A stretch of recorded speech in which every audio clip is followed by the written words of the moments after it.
I have received loads of negative comments before. It doesn't really affect me as much as I thought it would. I think one of the worst comments I've ever received is, "You should." I just heard my mum screaming behind me. I saw my reflection in the window and I could see that I was on fire. I just kept thinking that I was going to die. When they said to me, she's got 10% survival chance. Without my burns, I probably wouldn't have started social media. I wouldn't have had the level of confidence that I do now. So TikTok was blowing up last year during the first lockdown. That was when I made my first video. It made me really want to show people that something like this, it doesn't have to stop your life. It will only affect you if you let it. Before my accident, I was very, very quiet, introverted. I was used to being in the background. I wasn't noticed. My life was much simpler before. I used to go to boarding school, so most of my time was spent there. So I had 55% third-degree burns. That's to my thighs, my arms, my stomach, my back, my face, my chest, and my neck. I lost 7 fingers in total. I've had a transplant for my thumb now. They took off one of my toes and put it onto my hand to use as a thumb. So you can kind of, you've got ability to grasp and stuff. Yeah. I was 12. I came back from boarding school and I had head lice. I told my mum, she put the head lice solution on my hair and she needed to leave it on for around half an hour, I think. I walked past the cooker and I just heard my mum screaming behind me. I turned around and I was really confused. I didn't know what was going on until I actually saw my reflection in the window and I could see that I was on fire. There was some milk boiling on the pan. Alima and her hair caught fire, and it just, because of that lotion, it just engulfed in flames. And after that it was just like panic mode. I just thought I was going to die, which is why I didn't really attempt to save myself, I guess. Afterwards people were saying, why didn't you do this, why didn't you do this? But first of all, I couldn't think straight. I couldn't find my phone, couldn't find a blanket or anything that, the water, there was no way I would be able to get that much fire, that much water. She was literally burning, and I just thought, I need to get help and to ask someone for help. She tried to push me outside of the house. She ran outside, tried to call for help. People just started to bring out water and yeah, it went from there. I think like 5 minutes later, the paramedics came. When they took me to the ambulance and I laid down on the bed, that was when the real pain started. And that was probably the worst pain I've felt in my whole life. It was worse than actually being on fire, the aftermath. They must have sedated me because I don't remember anything that happened after that until I woke up from my coma. 6 to 7 weeks. So it just felt like it wasn't real until we got to the hospital. And then at that point they said to me, she's really serious, and that's when they told me that she's got 10% survival chance. I think that's when it hit me. When I was in hospital, I think the nurses and my family, they did prepare me quite well.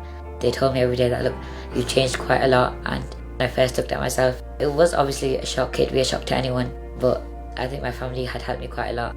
I didn't think I'd ever be able to lead a normal life again. The first time I went out after my injuries, everybody was staring at me and I was just a bit taken back, really.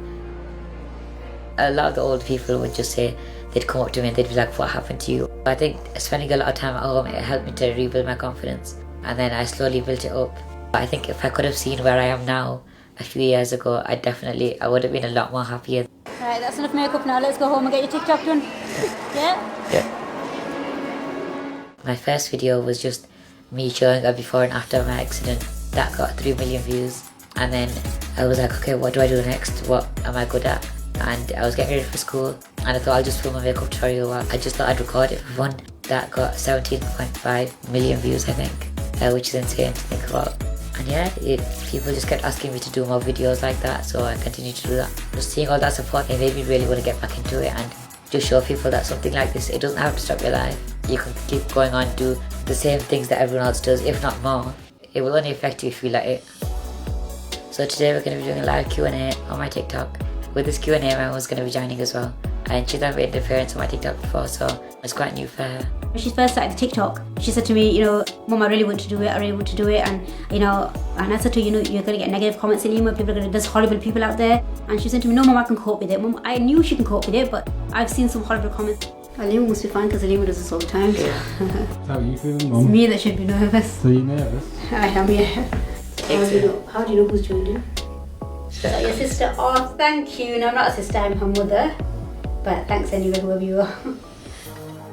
I have received loads of negative comments before. It doesn't really affect me as much as I thought it would. I think one of the worst comments I've ever received is, you should have died in that fire. You will get 1 or 2 comments that will really take you back and just, you'll be shocked as to how someone can even say that to someone else. and just not feel guilty about it for the rest of their lives. I just sit back and I'd let them say whatever they wanted to say to me. But now I'm a lot more confident. Honestly, I'm happy with where I'm at. I've had messages in the past before, especially at the beginning, with people saying things to me like, you inspired me and you to not give up. And just little things like that, they will always outweigh the hate that I receive. Someone saying you guys are beautiful. Amazing mummy right there. Oh, thank you. See you later, guys. I think that's enough for today. Go on, switch off. I think it's hilarious. It wasn't that all bad. There's so many nice people in there. And most of the comments were from me, so I enjoyed it. Yeah, it was good. I think Alima's been coping with it a lot better than I have, definitely. She's been absolutely amazing from day one, and she's just one of the bravest people I know. I'm so proud of her. Really confident, really happy with myself. I'm really happy with where I'm at right now in my life. When I was in hospital, I heard so many other stories, and it just really made me think how lucky I am to even be alive. I'm just 17 years old, and I'm just really grateful for all the opportunities and all the doors that it's opened for me. Without my parents, I probably wouldn't have started social media. I wouldn't have had the level of confidence that I do now, and I probably wouldn't achieve half of what I've achieved so far. So I try and look at it in a positive light, and in some ways I'm sort of glad that it happened.